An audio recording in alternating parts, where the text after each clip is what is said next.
ನಡೆದ ಗಣರಾಜ್ಯೋತ್ಸವ ಪರೇಡ್ನಲ್ಲಿ ಯಶಸ್ವಿಯಾಗಿ ಭಾಗವಹಿಸಿ ಪ್ರಶಸ್ತಿ ಗಳಿಸಿದ ಕರ್ನಾಟಕ ಗೋವಾದ ಎನ್ಸಿಸಿ ಕೆಡೆಟ್ಗಳೊಂದಿಗೆ ಮುಖ್ಯಮಂತ್ರಿ ಬಸವರಾಜ ಬೊಮ್ಮಾಯಿ ಇಂದು ಸಂಜೆ ವಿಧಾನಸೌಧ ಎದುರು ಫೋಟೋ ಸೆಕ್ಷನ್ನಲ್ಲಿ ಭಾಗವಹಿಸಿದರು. ನಂತರ ಕೆಡೆಟ್ಗಳ ಗೌರವಾರ್ಥ ವಿಧಾನಸೌಧದ ಬ್ಯಾಂಕ್ವೆಟ್ ಹಾಲ್ನಲ್ಲಿ ಭೋಜನ ಕೂಡಿ 95,000 ಕೆಡೆಟ್ಗಳಲ್ಲಿ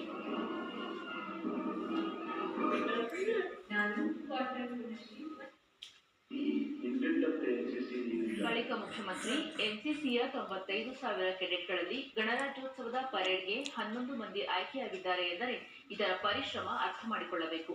ಎನ್ಸಿಸಿಯಿಂದ ಆತ್ಮವಿಶ್ವಾಸ ವೃದ್ಧಿಯಾಗುತ್ತದೆ, ಜೀವನದ ಸವಾಲುಗಳನ್ನು ಎದುರಿಸುವ ಸಾಮರ್ಥ್ಯ ವೃದ್ಧಿಯಾಗುತ್ತದೆ.